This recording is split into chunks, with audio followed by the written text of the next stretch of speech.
All right, this is Ron with Mighty House with an update on building in Illinois and preferably the Chicagoland area.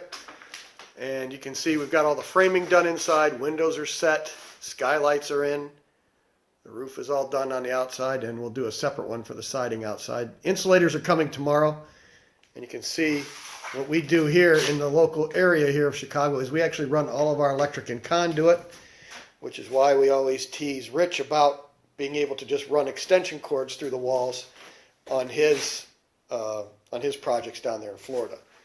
So again, you can see the roof line. We've got all of the joist hangers on all the rafters, tying that together.